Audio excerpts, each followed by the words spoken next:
Lucille and Yvette Saywell were sisters. When Lucille was 9 years old and Yvette was 7, a shocking thing happened in their family. Their mother, Cynthia, left their father and ran away with a young, poor man. The sisters' father, Arthur Saywell, was a vicar. He was a handsome man and a good husband. The vicar's neighbours were very surprised. Why had the vicar's wife left him? Lucille and Yvette did not know why their mother had gone away. Perhaps she did not love them. Perhaps they had not been good daughters. The vicar was offered a job as rector of Papelwick, a small village in the north of England. So the family went to live in the rectory, which stood just outside the village. The rectory was an ugly stone house, with the river Papel running just beside it. The rector's mother and his sister, Aunt Sissy, came to live with the rector and his 2 daughters. The rector's mother, or Granny, as the girls called her, was over 70 years old. The rector was very upset that his wife had left, so Granny never spoke about Cynthia to her son. But secretly, the old woman was pleased that Cynthia had run away. Granny was now the most important person in the house. She controlled everybody else, so that they did what she wanted. She liked controlling the family very much. If Cynthia came back, everything would change, and Granny did not want that to happen. Lucille and Yvette remembered their first home in the south very clearly. They also remembered their mother. She had been like the sun. She was beautiful and bright, but also dangerous. She had brought light and life to the house, but she had also been selfish. As Granny grew older, she became almost blind. She could not read, and somebody had to lead her about because she could see very little. She did not get out of her bed until midday, but she controlled all the other people in the house. The rector especially loved his younger daughter, Yvette. Yvette was like her mother in many ways. She was beautiful, but careless. The rector spoiled Yvette, and he let her do everything that she wanted. So, as Yvette grew up, she did not care very much about other people's feelings. The rector's sister, Aunt Sissy, was almost 50. She spent all her time taking care of Granny. Sissy did not complain, but inside she felt angry. She had no life of her own and no future. She had no time for herself, and she had nothing to look forward to. Yvette was young and beautiful. She never tried to understand Aunt Sissy's feelings, so Aunt Sissy was jealous of Yvette and hated her. When they had finished their education in England, Lucille and Yvette were sent to a school in Switzerland for a year. They returned to the rectory at Papelwick when Lucille was 21 and Yvette was 19. They were tall, attractive young girls with fresh, bright faces. Their hair was cut short, in the modern style. It was a summer day, and Yvette and Lucille were coming back to England. They were crossing the channel by boat from France. The girls were not looking forward to living at the rectory. "Papelwick is such a boring place," said Yvette. "There are no interesting young men living near the village." "Yes, there are," said Lucille. "The Framley family lives in the village, and Bob Framley is a nice young man. And you know that Jerry Summercoats adores you." "But men who adore me are very boring," said Yvette. "I would like to fall deeply in love." "I wouldn't," said Lucille. "I would hate to fall in love. Perhaps you would hate it too if it happened." "But won't you hate to go back to Papelwick?" said Yvette. "Not really," said Lucille. But I suppose that we'll get rather bored there. I wish that Daddy would buy a car. We'll have to ride our bicycles everywhere." As the ship came closer to the south coast of England, Yvette and Lucille watched the cliffs of Dover. The walls of rock were usually white when the sun shone. But today, the sky was grey and dull, and the cliffs were grey and dull too. The two girls looked tall and confident, but they were just young girls who knew nothing about life. They were like ships that were moving from a safe harbour onto the wide and dangerous sea. As soon as they went inside the rectory, Lucille and Yvette felt depressed. The hard stone walls seemed ugly and unclean. The furniture seemed ugly and unclean too. Nothing was fresh. The food they ate was terrible. Granny was given special things to eat, and grey-faced Aunt Sissy ate very little. Only one boiled potato at dinner. She never ate meat. Sissy hated food and eating. Granny was now over 80 years old. It was easy for her to control her son. When Arthur Saywell's marriage went wrong, he had realized that life outside the family could be difficult and dangerous. Only life inside the family was safe. So he stayed close to the family and his mother, the most important person in the house. The countryside round the village of Papelwick was dark and dull, with steep hills and deep, narrow valleys. All the houses in the village were made of stone. Life in Papelwick was as dull as stone, too. Lucille got a job in the city as a secretary. She travelled to and from the city every day by train. Both girls helped the poorer people in the village. But Yvette left the rectory whenever she could. Sometimes she had tea with the wives of men who worked in the factories. She liked talking to the working men. Their world was very different from her own life in the rectory. The months passed. Yvette went to lots of parties and dances. Sometimes friends came in their cars and took her to the city. But she never seemed to be really happy. At home, she was often angry, and she was rude to Aunt Sissy. The girls hated inviting their friends to the rectory. There were only 4 rooms downstairs: the kitchen, the dining room, the rector's study, and the drawing room. The drawing room was the only room where a good hot fire was lit, so Granny always sat in the drawing room. Whenever the girls brought their friends to the rectory, Granny was sitting in the drawing room.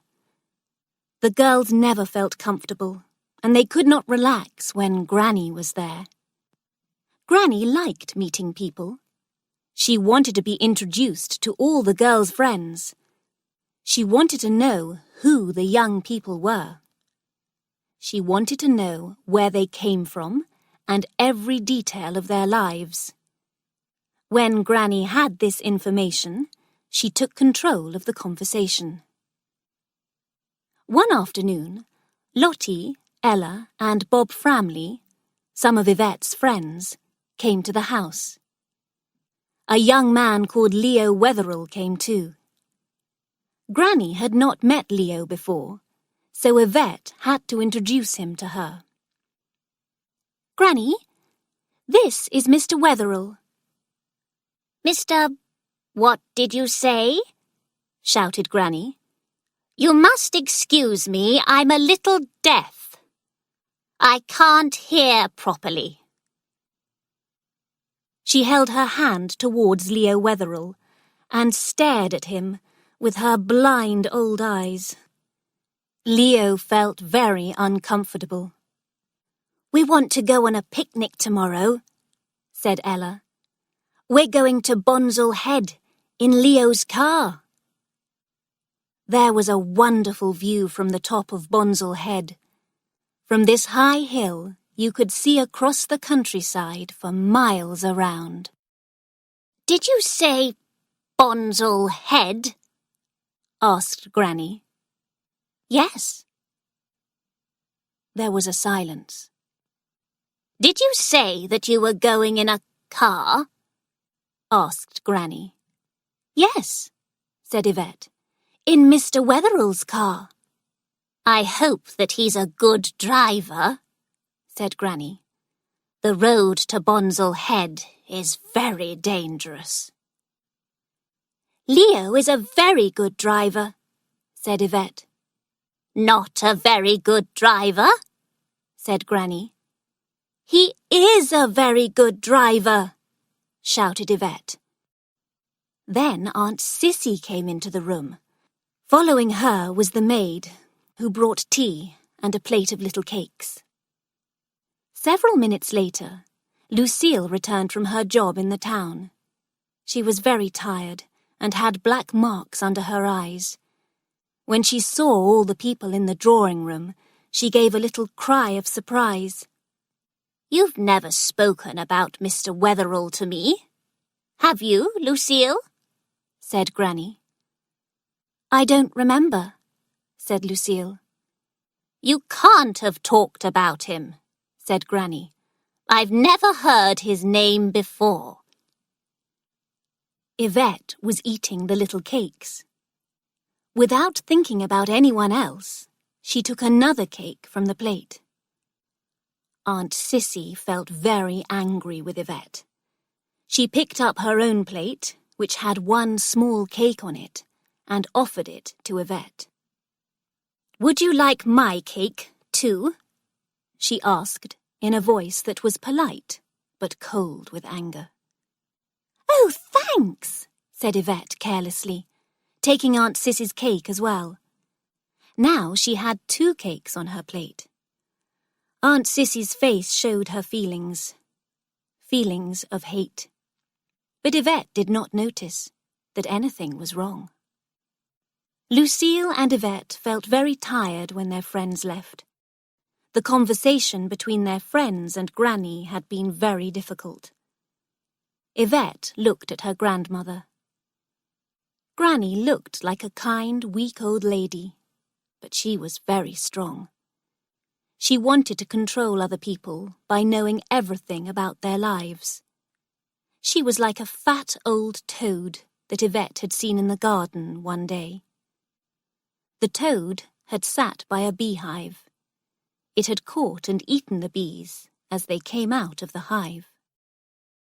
Next day, the weather was dull and grey. The roads were wet and slippery because it had rained for several weeks. But the young people still wanted to drive up to Bonsall Head.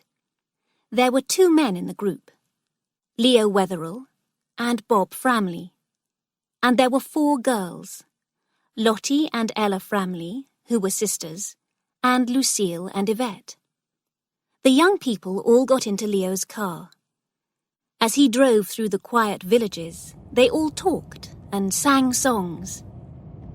The car went along the road through dark trees and then began the long, slow climb up to Bonsall Head. At the top of the hill, there were no trees. There was only grass. On each side of the road, there were low walls made of stone. Above the hills, the sky was dull and grey. "Shall we stay here for a moment?" said Leo, stopping the car. "Oh, yes!" cried the girls. Leo turned off the engine, and they all got out of the car. The view from the top of the head was wonderful. All around they could see hills and deep valleys, and towards the north they saw a train moving slowly in the distance. "Come on," said Leo. "Let's drive down to Amberdale and have some tea." The friends got back into the car and drove along the top of the head. They were so high that it was like being on top of the world. Up here, it was cold and windy. The young people were silent, looking out across the stone walls. Suddenly, ahead of them on the road, they saw a horse pulling a small green cart. The cart was driven by a man, and an old woman was walking by its side. Because the road was narrow, the car could not pass. Leo sounded the horn sharply, and the man on the cart looked round. But the old woman walked on, and did not turn her head. Yvette's heart gave a jump. The man on the cart was a gypsy. He wore a dark green cap and a big red and yellow silk handkerchief around his neck. He sat on the cart in a comfortable, relaxed way. "Get out of the way!" shouted Leo angrily. The man pulled the horse's reins and the cart stopped. But it was still in the middle of the road, and the car could not pass. So Leo had to stop the car too. "Would the pretty young ladies like to have their fortunes told?" said the gypsy, laughing. "Would they like to know what will happen to them in the future?" The gypsy was very handsome, with black hair and a black moustache above very white teeth. His dark, watchful eyes looked at Yvette's soft young face. She looked into his eyes and felt a strange feeling of excitement. It was like a little flame in her heart. "He's very strong," she thought. "He's stronger than I am." "Oh, yes!" cried the girls. "Let's have our fortunes told." "But what about the time?" cried Leo. "It's getting late." "It doesn't matter about the time," said Lucille. The gypsy jumped down lightly from the cart. He seemed a little over 30 years old, and he was well dressed. Beneath his black and green coat, he wore a dark green jumper, tight black trousers, and black boots. Now the young people saw that there was an old quarry on one side of the road. Many years ago, men had cut rock out of the ground, and an opening had been made in the hill. There were 3 caravans in the quarry. The wall of rock rose high above the caravans, curving round towards the road. Grass grew between the rough stones on the ground. The quarry was a good place for the gypsies' winter camp. The old gypsy woman went into one of the caravans. 2 black-haired children looked out of the open door. The gypsy gave a call, and an old man came to take the horse from the cart.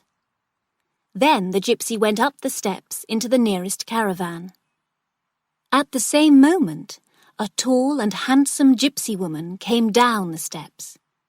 She had big gold rings in her ears and a pink headscarf over her black, wavy hair. She wore a large green skirt. Her face was long, and her eyes were bright and fierce, like a wolf.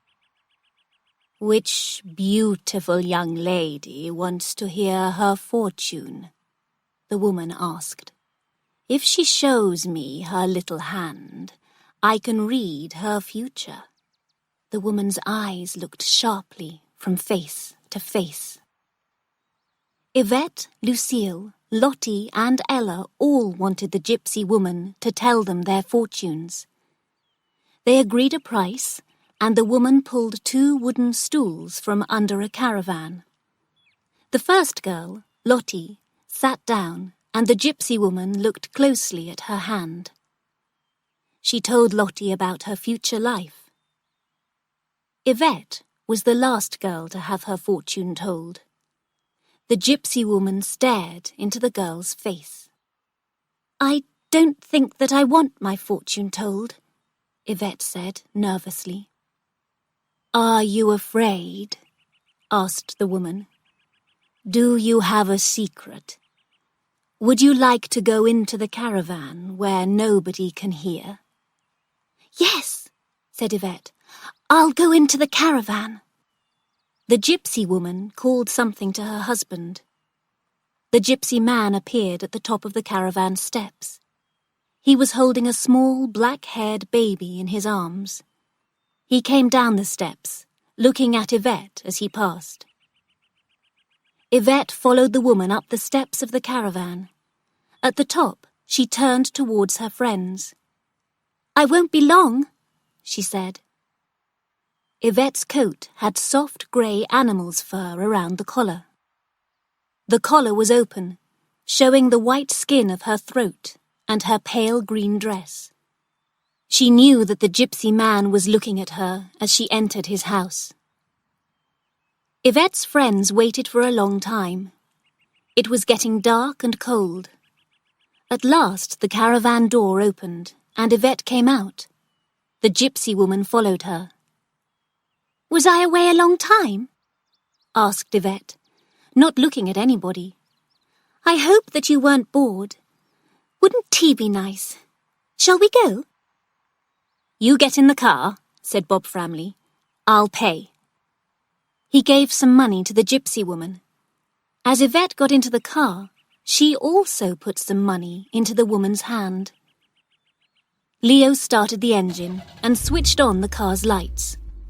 "Good night," called Yvette. As Leo turned the car onto the road, Lucille spoke to her sister. "Yvette, tell us what the gypsy woman said to you." "Oh, nothing exciting," said Yvette. "Just the usual things. My future will include a dark man who means good luck, and a fair one who means bad luck. Someone in the family will die. I'll marry when I'm 23. I'll have lots of money and love, and 2 children. That's all." At the rectory a few days later, there was a big quarrel between Yvette and Aunt Sissy. The quarrel was about Aunt Sissy's window fund. Aunt Sissy had been collecting money to pay for a new, decorated glass window in the church. This window was to remember the men from the village who had died in the war.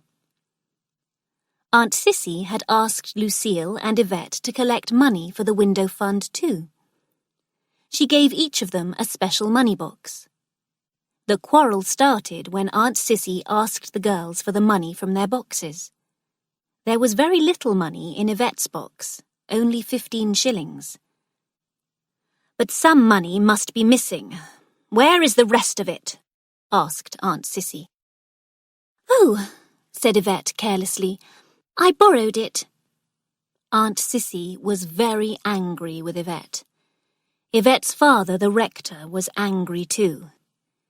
"If you needed money, why didn't you tell me?" he said. I thought that it didn't matter," said Yvette nervously. "I needed to buy some things for myself. I can pay it back." "And what have you spent the money on?" her father asked. "I can't remember," said Yvette. "I gave some of it away." Yvette's face was very pale. The rector was afraid that Yvette was becoming like his wife, Cynthia. She had behaved in the same careless way as Yvette. Now Yvette looked at him in the same way that Cynthia had done. Arthur Saywell felt guilty and afraid. "You must give the money back to the window fund," he said coldly. "I'll lend you some money now so that you can pay it back. In the future, if you can't trust yourself, don't touch money which isn't yours. You have not been honest. Dishonesty is a terrible thing." Yvette felt very bad. She knew that she had done wrong. She had been dishonest. She had taken money which was not hers, and she had spent it. Why had she touched the money? The rector paid the missing money to Aunt Sissy, but Aunt Sissy could not forgive Yvette. One night, when Yvette had gone to bed, her door opened softly. Aunt Sissy stood in the doorway of the bedroom, pushing her grey-green face forward. Terrified, Yvette sat up in her bed. "Liar! Thief! Selfish little creature," said Aunt Sissy, in a voice full of hate. "You're a selfish, greedy little thief." Yvette opened her mouth to scream, but Aunt Sissy shut the door and disappeared. Yvette jumped out of bed and locked the bedroom door. She slowly got back into the bed and lay there, almost mad with fear. "I wish that I were a gypsy," she said to herself. "I want to live in a camp or a caravan. I never want to go into a house again. I hate this house. There's no fresh air here. I want to live my life freely. I want to live in the fresh air, like a gypsy." Then Yvette thought about the gypsy woman who had told her fortune. She remembered the woman's words. "There's a dark man who never lived in a house. He loves you. Other people are treading on your heart. They will tread on your heart until you think that it's dead. But the dark man will blow the spark of life into fire again. A good fire." Yvette hated the cold rectory. She liked the big, dark gypsy woman who had gold rings in her ears.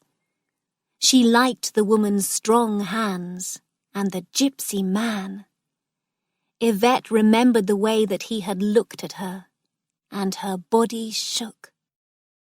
She had given £2 from the window fund to the gypsy woman. She never told her father or Aunt Sissy this. For several days, the weather was cold and wet. One afternoon, Lucille had a half-day's holiday from her job in the city. The rector was writing in his study. Granny, Lucille, and Yvette were in the drawing room. The girls were making a blue dress for Yvette. Granny was resting on the couch. Yvette was sitting at the table, sewing her dress. The room was very untidy. There were small pieces of blue material everywhere, and the scissors were lying on the floor. Yvette had placed a mirror on the top of the piano, but she had placed it in such a careless way that it could easily fall. Aunt Sissy came into the room. "This room is in a terrible mess," she said. "You'll have to clear these things away, Yvette." "I'll clear everything away before we have tea," Yvette replied. She got up and pulled the half-made blue dress over her head. But as she did so, she knocked the mirror off the top of the piano, and it fell to the floor. Luckily, the mirror did not break, but everybody got a terrible shock. "Oh, she's smashed the mirror!" cried Aunt Sissy. "It's broken." "Smashed a mirror? Which mirror? Who smashed it?" said Granny sharply. "I haven't smashed anything," said Yvette calmly. "It's all right. Anyway, it's my own mirror. I brought it from our home at the vicarage." "Don't break it in this house, wherever it came from," said Granny. "It's very unlucky to break a mirror. I don't want any bad luck brought to this house." "Oh, I'm not superstitious," said Yvette. "I don't believe that breaking a mirror will bring bad luck."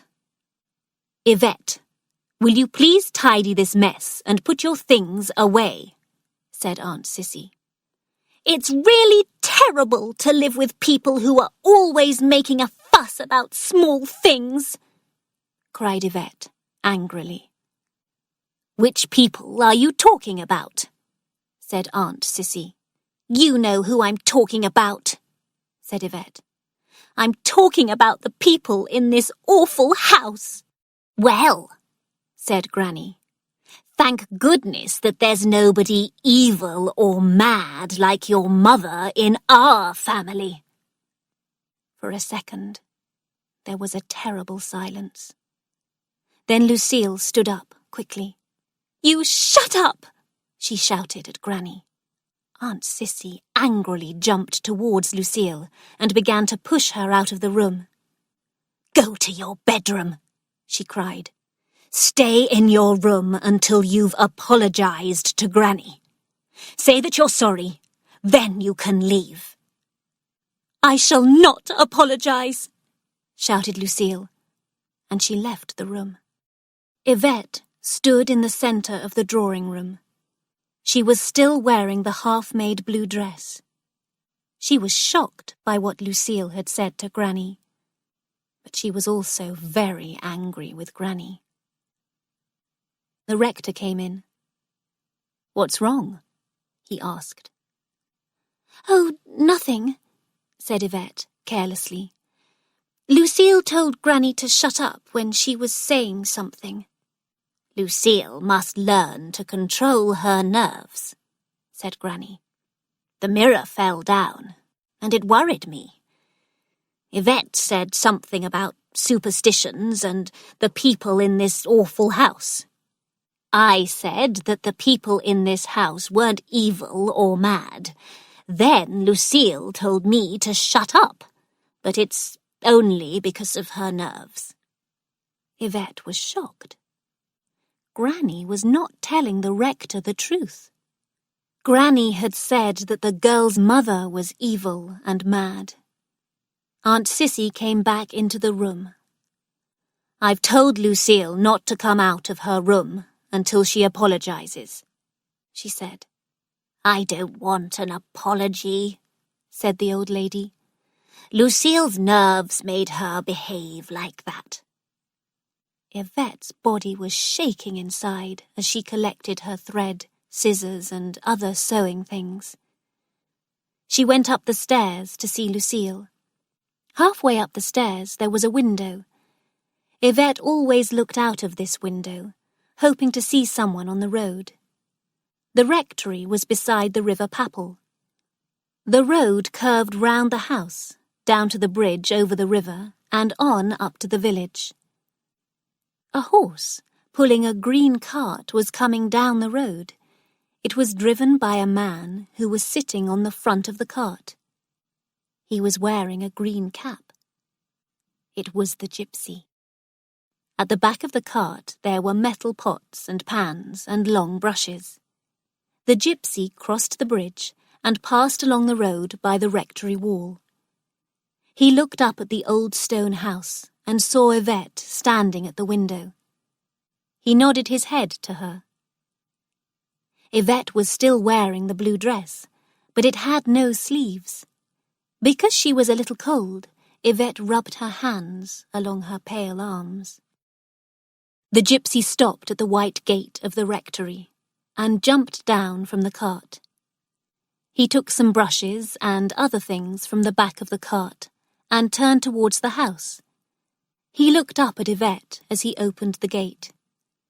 Yvette hurried to the bathroom and put on her other dress. Then she went downstairs to the drawing room. The maid arrived there at the same time.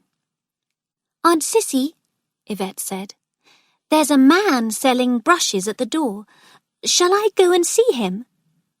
"What kind of a man is he?" asked Aunt Sissy.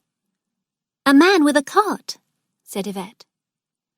"A gypsy," said the maid, coming into the drawing room. Aunt Sissy stood up. She wanted to see the gypsy herself. The gypsy stood at the door, holding his brushes in one hand. From his other hand, shining metal objects were hanging: a saucepan, a candlestick, and plates. He looked at Aunt Sissy with his large, dark eyes. "Do you want to buy anything today, lady?" he asked, in a soft, quiet voice. Aunt Sissy saw that he was very handsome, so she did not close the door. "This candlestick is lovely," said Yvette. "Did you make it?" "Yes, lady." The gypsy looked at Yvette, and his eyes showed his feelings for her. She knew that he wanted her. He desired her. It made her feel weak. Aunt Sissy went to show the rector the candlestick, and Yvette was left alone with the gypsy. "How is your wife?" she asked. The man looked at Yvette and smiled. "She's all right," he said. "When are you coming to the quarry again?" he asked, in a low voice. "Oh, I don't know," said Yvette carelessly. "Come on a Friday, when I'm there," he said. Yvette looked over the gypsy's shoulder at the road. She pretended that she had not heard his words. Aunt Sissy returned with money to buy the candlestick. Yvette turned away and went upstairs. She stood beside the window on the stairs and looked onto the road. She did not want the gypsy to see her. She wanted to know if he had any power over her. Did he control her feelings and her mind? She watched the gypsy walk through the white gate to the cart. He put his brushes and pans away and jumped onto the cart. Then he was gone. "No, he hasn't any power over me," said Yvette, and she went to see Lucille. "Granny is sorry about what happened," she said. "Don't be angry. Let's go down to dinner. Come on, Lucille." When Friday came, Yvette thought all day about the quarry high up on Bonsall Head. She wanted to be there, among the caravans with the gypsies. But she did not go. She stayed at home and sewed her blue dress for a party the next day. She danced with Leo Wetherill at the party. "Why don't we get engaged, Yvette?" asked Leo. Leo was an ordinary young man, but he was pleasant and kind, and he was rich. Yvette quite liked him, but she did not want to get engaged to him. What a silly idea! She did not think about Leo's feelings at all. "Get engaged?" she said. "But that's impossible." "Since those gypsies told your fortune, I've felt that I am the only one for you," said Leo. "And you are the only one for me." "Really?" said Yvette, very surprised. "Really?" "You felt the same thing, didn't you?" he said. "Do you feel the same about me as I feel about you?" "What? Do you think that I want to get engaged?" she said. "No! How could I dream of such an impossible thing?" The musicians began to play again, and people stood up to dance. Leo looked at Yvette. "I won't dance any more," she said. "But do go and ask somebody else to dance with you." Leo stood up angrily and walked away from her. Yvette watched the young men dancing.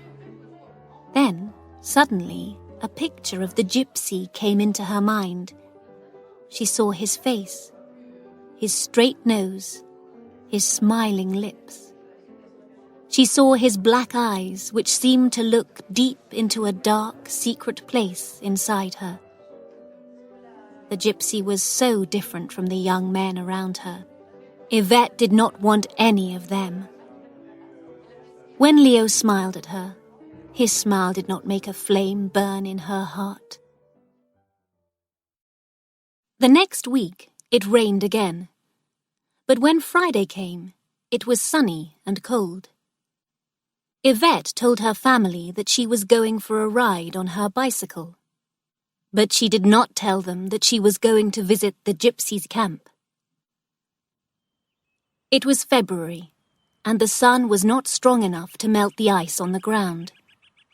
But the sun made Yvette think of spring. Her body was warm from cycling, but her hands were very cold. She was not wearing gloves. The horse and cart were not in the camp. The gypsy man was sitting on the ground, making a metal bowl. He was not wearing a coat or a cap. The sun shone on his black hair and green jumper. An old woman was cooking some food in an iron pot over the fire. 3 small children were playing near her. The man looked up as Yvette got off her bicycle. "How are you all?" she asked politely. "All right.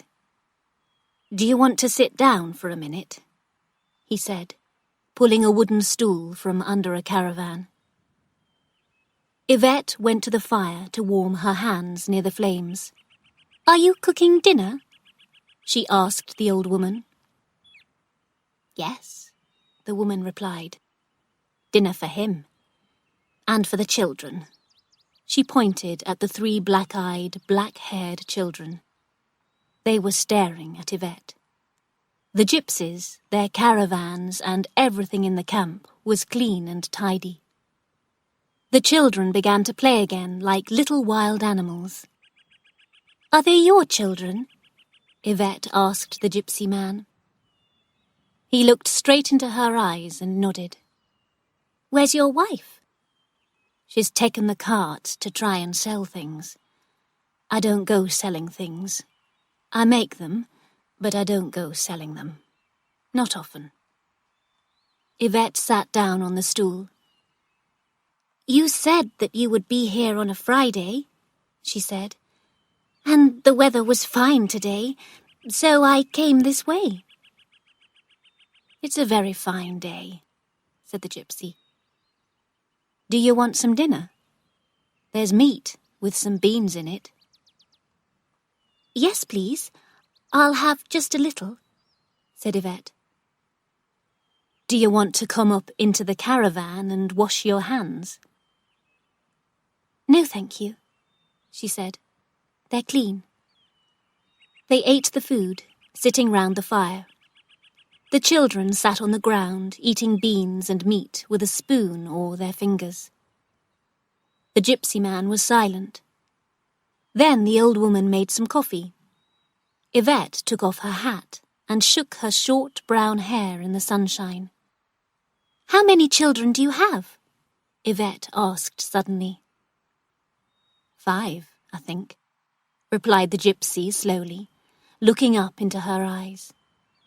He held a cup of coffee towards her, and she took it. She knew that he was sitting there silently, like a shadow. Yvette's hair fell across her face as she put her lips to the hot cup. She felt very weak, as if the gypsy had complete power over her. And as he drank his own coffee, he looked at her. "Do you want to go to my caravan now and wash your hands?" he said. "Yes, I think so," she said. He got up quietly.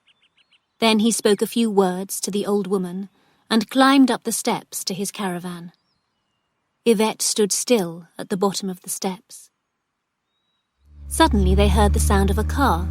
A big, powerful car passed the quarry, then stopped. The gypsy came down the steps of the caravan again. "Put on your hat," he said to Yvette. Yvette went back to the stool by the fire. The gypsy picked up his tools and began working on the metal bowl again. "May we warm our hands at the campfire?" said a voice. A small woman came towards the fire. She was wearing a fur coat, but her body was shaking with the cold. A large, fair-haired man was following her. He was tall and strong, with a body like an athlete's. The woman sat at the fire and held her hands towards the warm flames. The gypsy was still making his metal bowl. The big blonde man went over to him. "We're on our honeymoon," the woman said to Yvette. "But it's a honeymoon before we're married." "Really?" said Yvette. She was surprised. "Yes. Have you heard of Simon Fawcett?" the woman asked. She was talking about a rich, well-known engineer in northern England. "Well, I'm Mrs. Fawcett. My husband is divorcing me. As soon as the divorce is complete, I'm going to marry this man, Major Eastwood." She turned round and looked at the large blonde man who was talking to the gypsy. Then she looked at the gypsy. Her big brown eyes shone. "He's a handsome man," she said. "Yes, quite handsome," said Yvette. "Are you cycling?" asked the woman, looking at Yvette's bicycle by the caravan. "Yes, I'm going down to Papplewick," replied Yvette. "My father is the rector of Papplewick." Major Eastwood came and stood by the fire. "We were talking about the war," he said. "I thought that I remembered that man's face. He served in my regiment. He took care of the horses. He was excellent." "Why don't you come with us in our car?" said the woman to Yvette. "We live in Scoresby. That's near Papplewick. We can tie your bicycle onto the back of the car." "Thank you. I think that I will," said Yvette. "It's going to snow," said the woman, looking up at the cold grey sky. She closed the collar of her fur coat around her neck. "Are you going back in the car?" the gypsy asked, looking at Yvette. "Yes," she replied. "The weather changes very quickly." Yvette did not know what the gypsy was thinking, but she was not very interested. She was more interested in Mrs. Fawcett. This woman had left her rich husband and had run away with Major Eastwood, a poor man who was 5 or 6 years younger than her. "Well, goodbye," said Mrs. Fawcett to the gypsy. "Thank you for the warm fire." "Fire is free for everyone," said the gypsy. "Goodbye," said Yvette. "I hope that it doesn't snow." "We don't worry about a little snow," said the gypsy. And Yvette followed the woman in the fur coat to the car. Yvette was excited about her new friends. She called them the Eastwoods. They were renting a small cottage near the hills. Mrs. Eastwood was 36. She had 2 children, who were both more than 12 years old. She had left them with her husband, but Mr. Fawcett had agreed that the children could live with their mother when the divorce was complete. The Eastwoods were a strange couple. Mrs. Eastwood was a tiny woman with big eyes and curly black hair. Major Charles Eastwood looked completely different. He was a big young man with bright blonde hair and light grey eyes. He looked like a great pale bird of winter. The Eastwoods invited Yvette for a meal at their cottage. Yvette thought that they were very unusual and interesting people. She told Lucille about her new friends, but she did not tell the rector, Granny, or Aunt Sissy. She knew that they would ask her a lot of questions. "But I don't want you to visit us if your father doesn't know about our friendship," said Mrs. Eastwood. "I'm sure that he won't worry," said Yvette. Yvette talked about many things with the Eastwoods. On one visit, they talked about love and marriage. "Don't you want to fall in love and get married?" asked Mrs. Eastwood. "No, not really," said Yvette. "But don't you know what love is?" said Mrs. Eastwood in surprise. "Is there no man who makes you feel different?" "I don't think so," said Yvette. "Except... yes, there is one man who makes me feel different. The gypsy." "What gypsy?" "The one who was a soldier and cared for the horses in Major Eastwood's regiment in the war."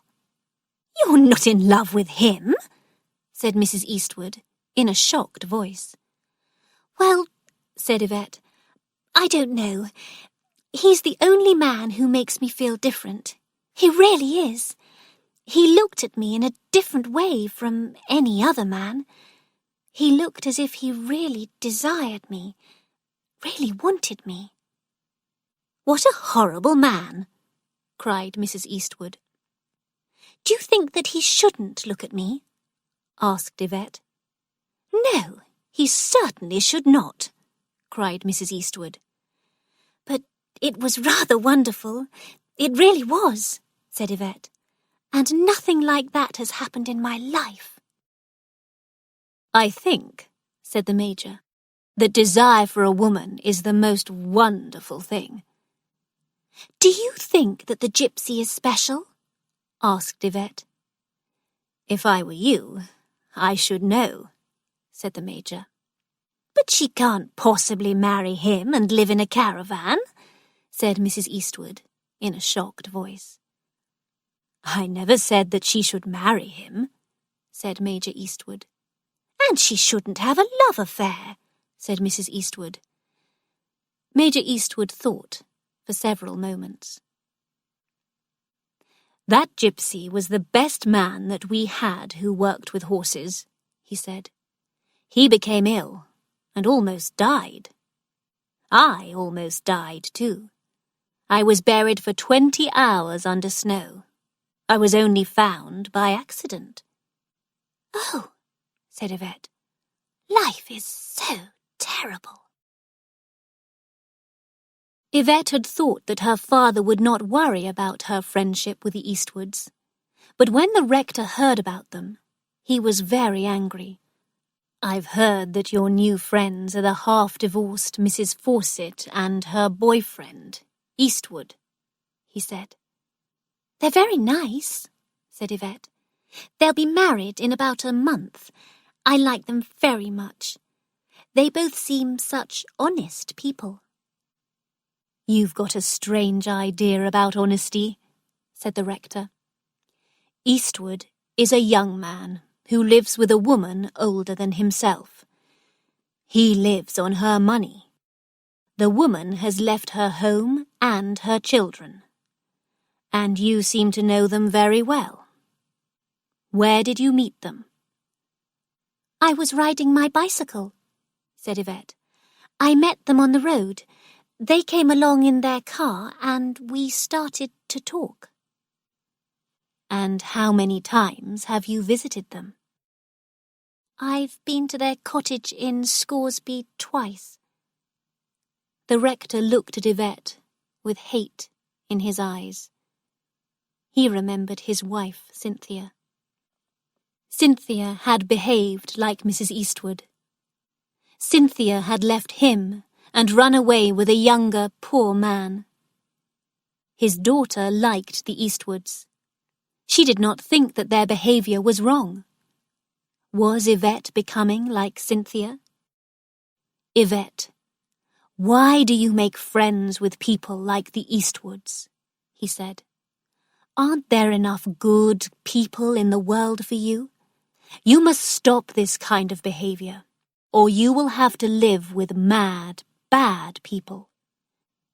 Yvette's face became pale. She felt cold with fear. "But why?" she said. "What have I done?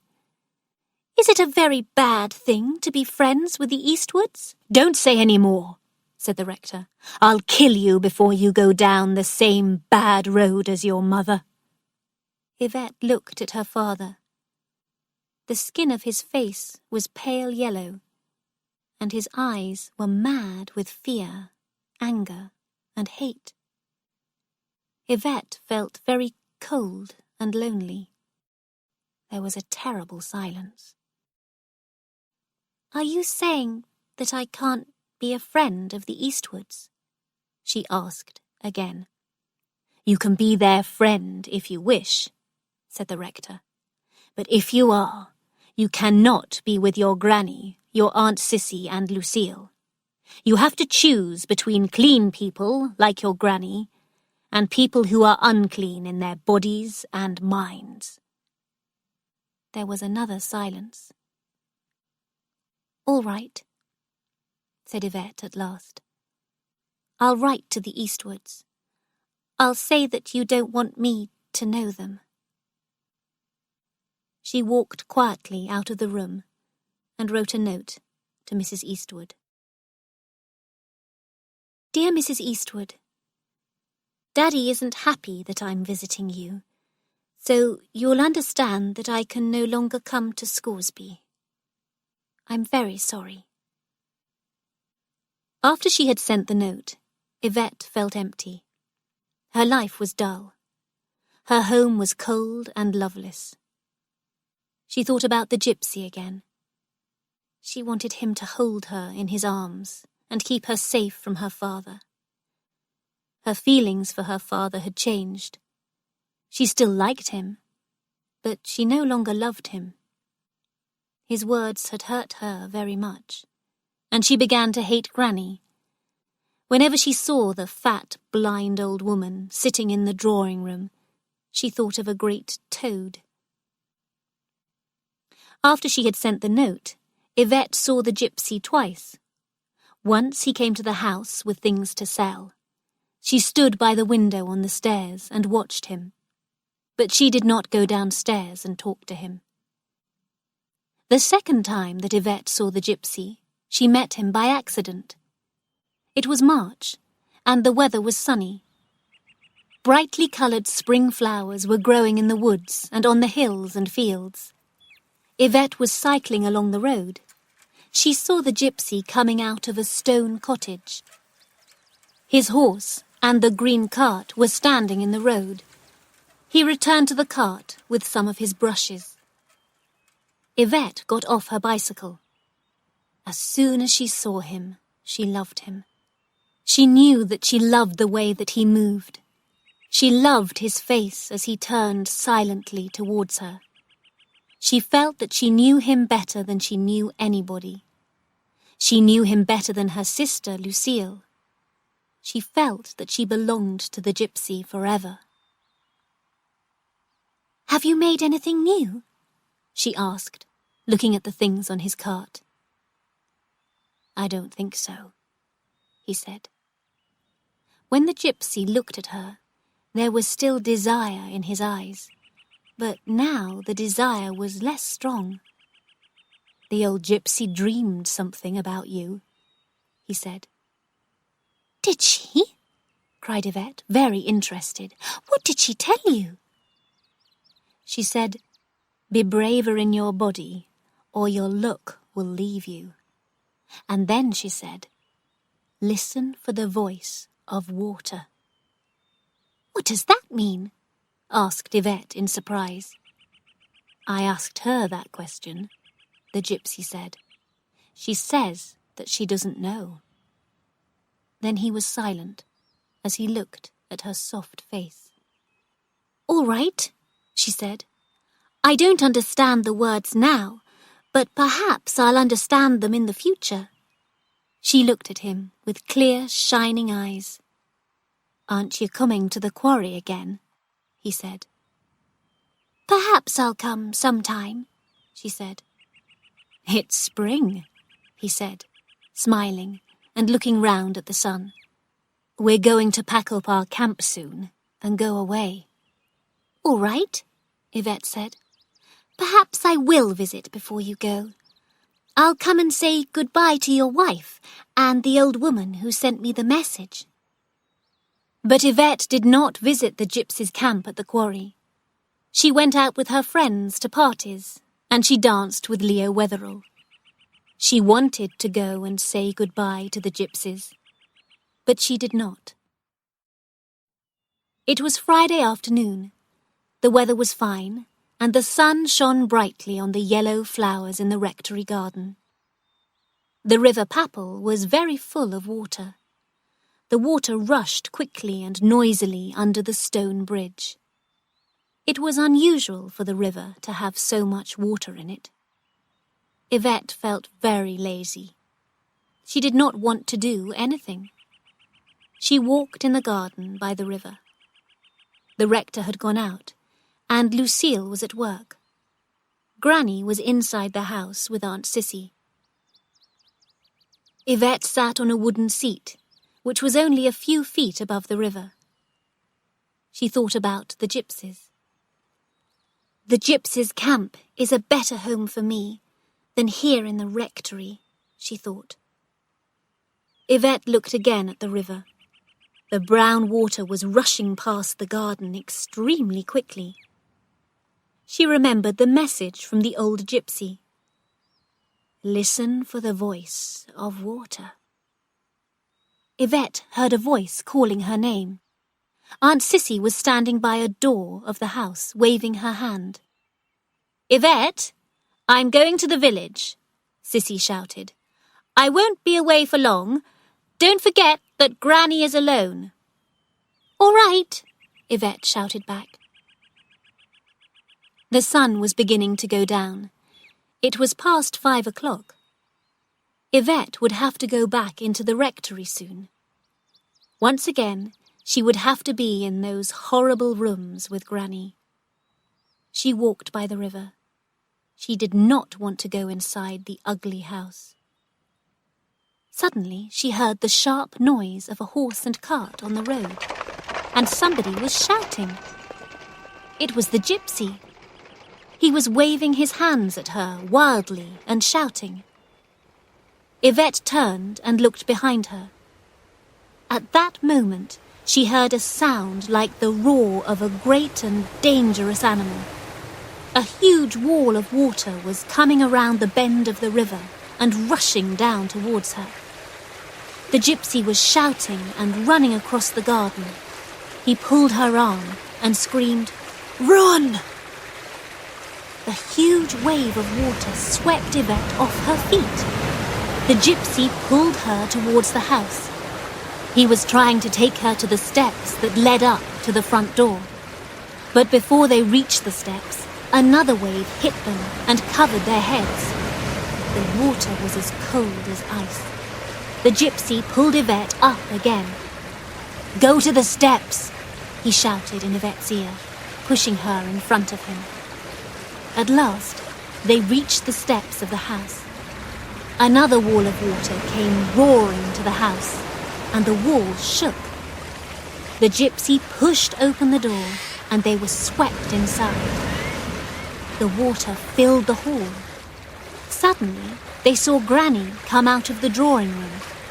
She felt the water all around her legs, and opened her mouth in a cry of fear. Yvette climbed up the stairs. Water poured from her hair and clothes.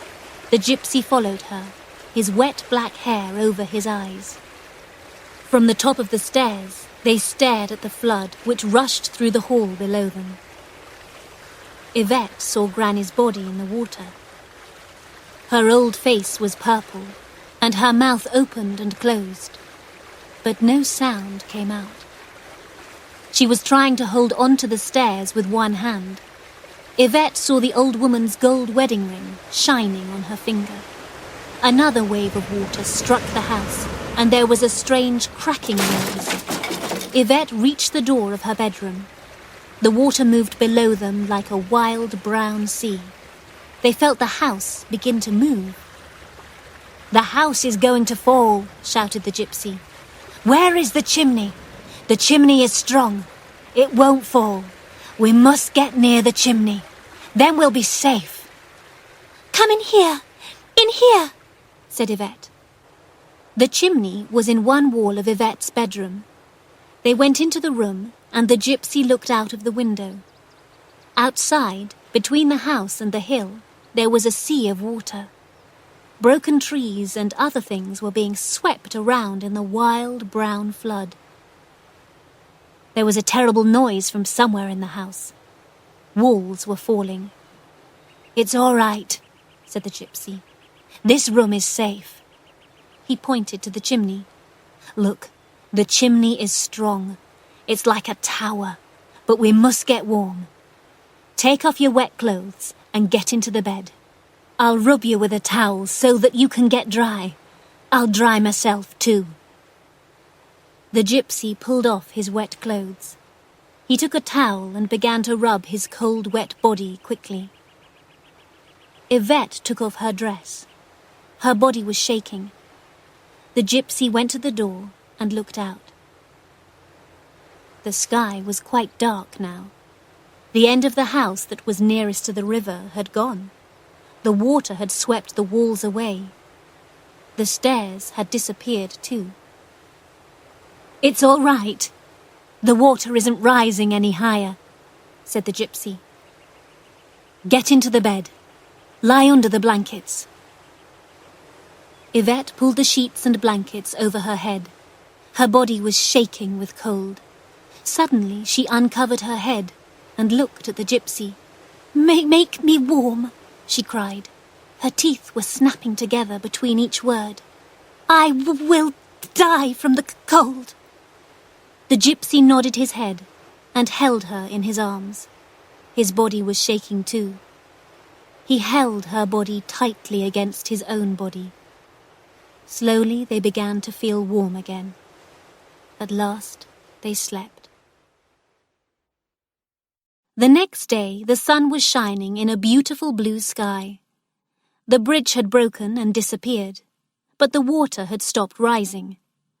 Most of the rectory had been destroyed in the flood.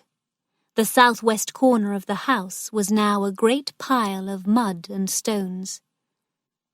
By midday, men from Papplewick village arrived at the rectory. They used ladders to get across the river to the house. In the kitchen, they found Granny's body among the mud, trees, and broken furniture. Then more villagers came, running down the hill. They had a message from the old Gipsy. He had said that his son had been near the rector's house. He had seen Yvette at the top of the house. Everyone began to search for Yvette. The men put a long ladder up to the window of her bedroom. A policeman from Papplewick climbed up the ladder and broke the glass of the window. He saw Yvette lying in the bed, asleep. The noise of the breaking glass woke her. She sat up suddenly, holding a blanket around her. The policeman shouted to the people below, "Miss Yvette's in bed!" "Don't be frightened, miss," he said to Yvette. "Don't worry any more. You're safe now." Yvette did not understand. Was the policeman talking about the Gipsy? Where was her Gipsy? What had happened to him? He had gone, and a policeman was looking into the room. "If you get dressed, miss, we'll take you down to safe ground," said the policeman. "You can't stay here. The house will probably fall." The policeman turned his head away and waited. Yvette took some clothes from a cupboard and put them on. The Gipsy's wet clothes were no longer on the floor. There was just a wet mark on the carpet.